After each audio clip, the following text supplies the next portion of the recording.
Yes, ECDIS is absolutely going to be essential to digital transformation and maritime navigation. It will not be in the form that it is in today, a box on board a ship that's constantly monitored by crew. However, the technology inside will play a central role in the next steps we take along digital transformation and navigation. It's a digital transformation that's been going on for nearly 70 years. Yeah? A digital transformation that needs partnerships, partnerships to be formed, plans to be made, and decisions to be made now. So hopefully in the next few minutes, 20 minutes, I'll show you why we have to act now. I'll show you that all the technology to act is really available to us, and what we're doing to take the next steps along this voyage, this journey.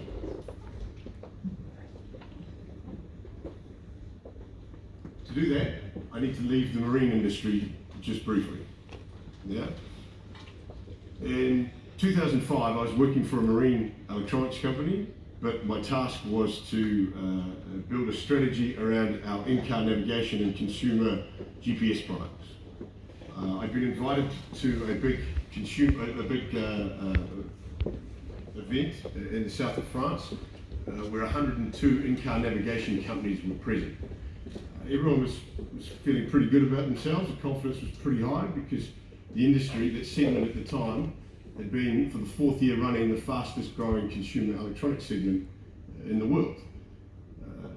These people had crushed traditional mapping, they had crushed retail mapping, and they figured they were the future. Yeah, they changed the way data was being consumed in cars.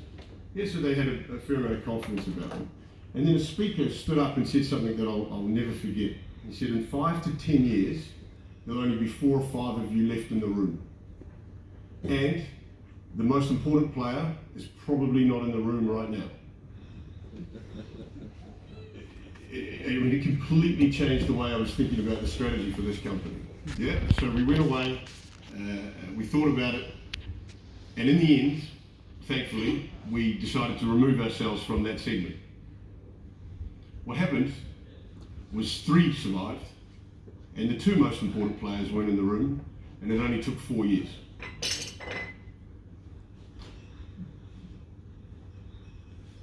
From 2001 to 2007, it was a pretty sweet ride. TomTom had listed, yeah, their share price was skyrocketing. Garmin had become an absolute consumer electronics giant, and it was a growth machine, and a brand named Mio was in Asia and dominated that market. But then something started to happen. Within 3 years of that event, the TomTom share price started to plummet. It was a full year before the GFC, and they went from just under 100 euros to just under 5 euros within the space of a year. The disruptors were becoming the disrupted. So we were in the second phase of a disruption that a lot of these guys didn't see. Yeah? This was no longer a brush with digital transition. This was a hail of bullets. Yeah, this was really changing an industry that had just already finished changing an industry. So I'm sure a few of you realise what happened next, but for those that don't, I'll help you. The 2 that weren't in the room were Apple and Google. They launched the iPhone with a GPS, and Google launched their Maps app, and completely changed this industry again. TomTom is not a big company. In fact, they made 142 million euros last year. Yeah, but they understood that they needed to invest in their future, and their future was less congestion, less accidents, less fatalities. Their future was understanding how people were going to move around and the connected autonomous car. Yeah, that's the moment that I realised, no matter what industry I was working in and tasks I had within the companies I'm working for, I had to understand how that industry was going to be disrupted, what was coming next. Yeah? So I've always looked, and certainly in the last 5 years, we've looked at how the shipping industry is going to be disrupted. Now, to understand the disruption that's coming, we have to understand what the 4 technologies that are at the heart of the 4th industrial revolution, which is what we're in the middle of. Yeah? The first one is bandwidth and connectivity. That's an image from a Starlink website, which is a SpaceX company, which is an Elon Musk company. These guys plan to launch 12,000 satellites in the next 7 or 8 years to cover the Earth for total satellite-based communication. They've got 60 up that are working. They've got a plan to launch 1,500 next year, and by then they'll have a viable economic product which they'll start turning on in 12 months. It'll probably be 18 months by the time it's really done, but anyway, it's coming, it's close. That 75.4 billion, that is the amount of connected devices. The Internet of Things is absolutely real.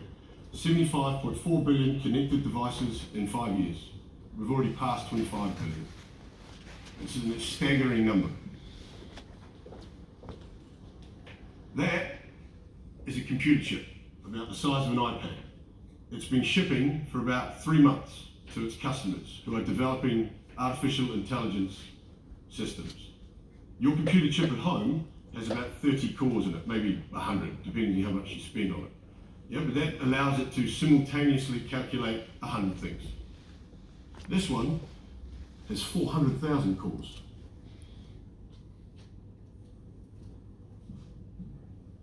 And in cloud, 403 petabytes. That's 1,000, 1 petabyte is 1,000 terabytes. In 2 years, we will have 403 petabytes of cloud storage available. It will double in the next 2 years. Now that's I have no idea how many cat videos that is on YouTube, but it's obviously going to make some people very happy. But obviously the speed at which we're developing this, the speed at which it's growing is staggering. And it's growing for a reason, because we're using it. Yeah? So the technology to facilitate digital transformation in any industry, including shipping, is here. It's available, it's not cost prohibitive. Yeah? The only thing we're all lacking is a plan. So, I've got a couple of videos just to scare you a little bit. Let's see what happens. It's very simple.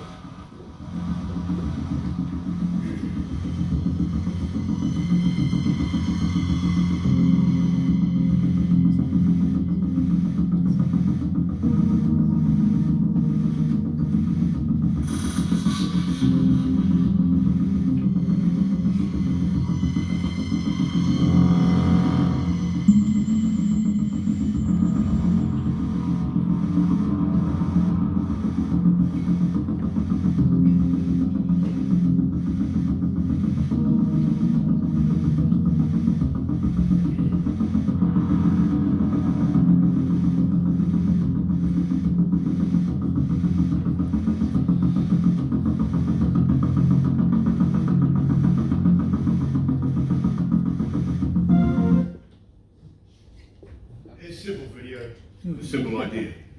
Obviously a few hurdles to go before we get there, yeah? And it probably seems to most of you miles out of reach. But I just want to break that down a little bit, yeah?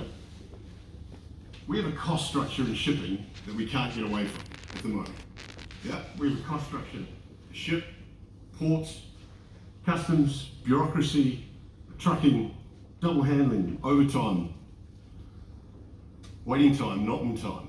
Yeah, all of these things impact the cost of shipping.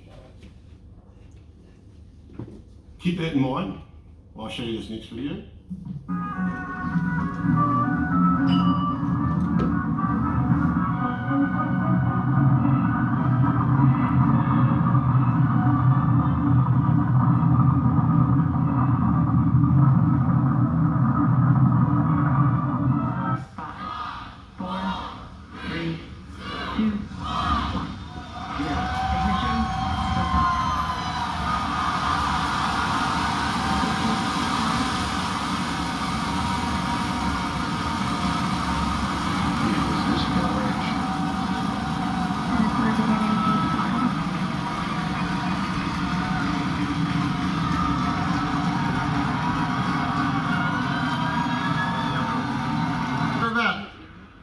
engine cutoff of the center core and separation ignition of the second stage. Coming up in about 5 seconds here, the side boosters landing burn will begin as well.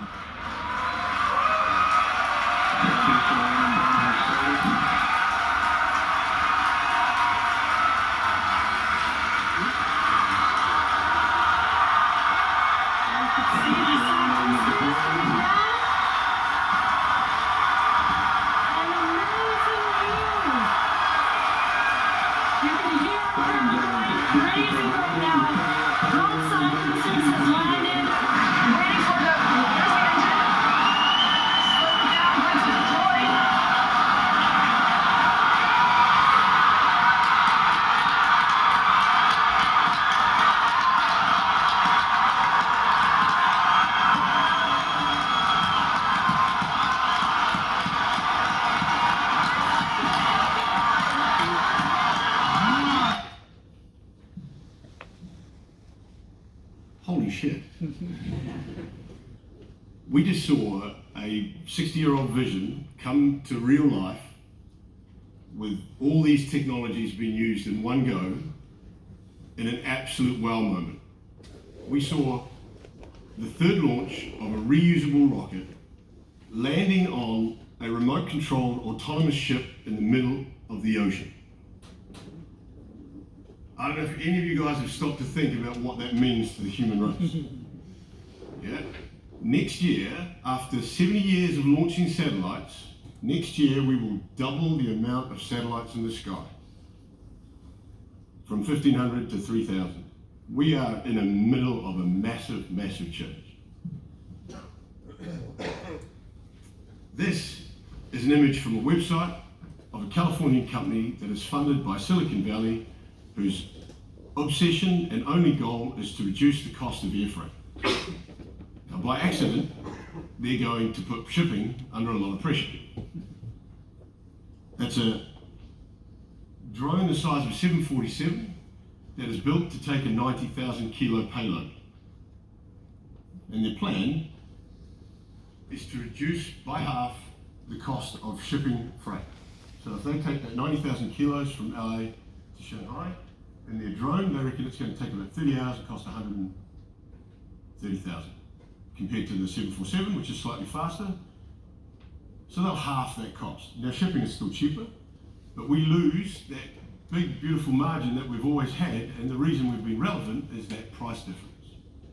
So we need to do something to reduce our cost of shipping goods, something significant. The next step in proving whether this could happen or not, again, this is not around the corner, but we take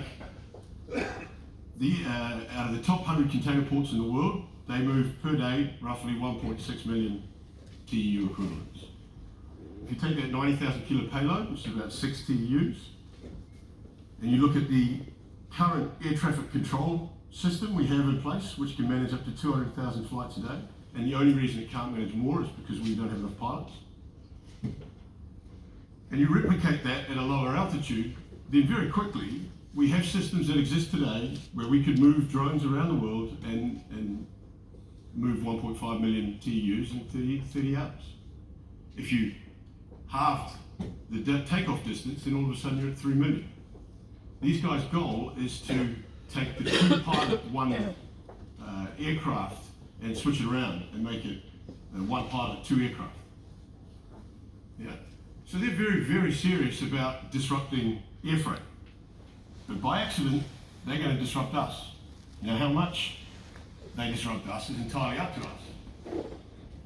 Yeah. How many drones we use will basically come down to how quickly we disrupt ourselves, how quickly we innovate, yeah, what we change. There are 4 key areas that I think we have to look at. Yeah. So efficiency on board, ports, documentation, bureaucracy, government, and ship design. Now, obviously, we're specialists in the on-board part, and that's what we are going to take a look at. Last week, I was talking to an efficiency captain, and they've got a fleet of container vessels, and he was telling me that they have an average idle time in port of 23.6 hours. It's just staggering, and we did some numbers.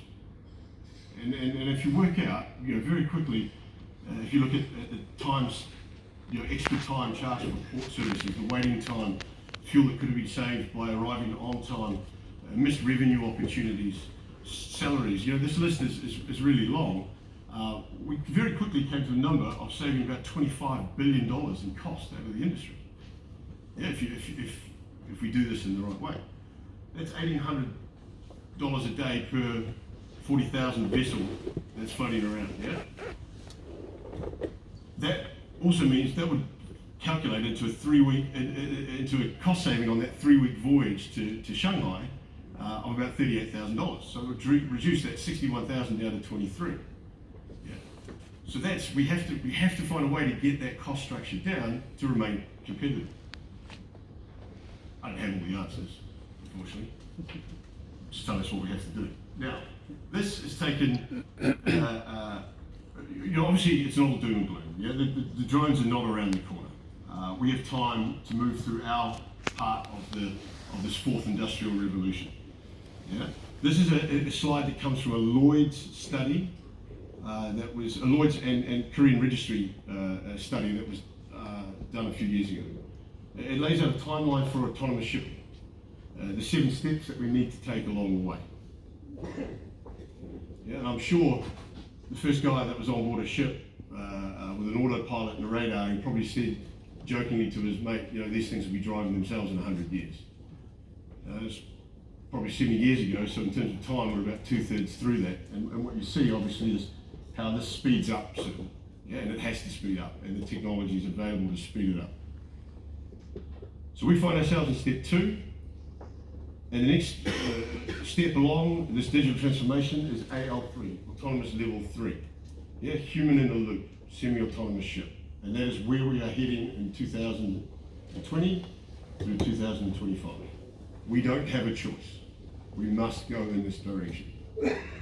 Essentially, we have reached a point where it is impossible for humans to make all the necessary calculations and judgments time and time again without error. There is too much data. It's all coming in. There's more and more expectations. So we have to look at how we're going to manage this. We have to build technology to support this change. And let's face it, computers with 400,000 cores, they're going to be capable of making these decisions, doing the grunt work. So if we apply these 4 technologies on board, what do we end up with? We end up with a connected ECDIS. Not a connected ECDIS on the ship, a connected ECDIS in a cloud. We connect in real time to all these different databases using bandwidth, yeah? We've given the system enough artificial intelligence to go back and forth and find the correct and necessary data to create a safe, optimized route. It can pre-populate a voyage plan and deliver all the useful data and correct to navigation systems within minutes. Yeah, and then it's simply monitored and given basic instructions by the human in the loop. The beauty of this technology is it ends up anywhere. Yeah, we've got different ways to interface to it. This is where the future's going. There's so much data, and there's so many actors that want this data. You have to be able to deliver it in these different ways. Yeah, it's a case of the right information in the right time in the right way. So for those of you that were paying attention, you would have noticed that I mentioned 3 of these impacting technologies. Yeah, I didn't mention the Internet of Things. It is time to connect ECDIS on ships. Cybersecure connections are reliable and available and relatively cheap. We have to connect ECDIS to move through to AL3, autonomous level 3. Yeah, and you're already starting to pick that up in the room when you were asking Pankaj where all of his data was coming from. Yeah. So in summary, to really make a transformation take place, you have to have a plan. Yeah? You have to have a plan that involves competent partners. It cannot be done alone. You need technology planning, and above all, you need smart, capable people that want to transform. Not all technology is good, because it exists. But if we want to remain relevant, we need to invest more in what might be and less in what is. Yeah? Thank you.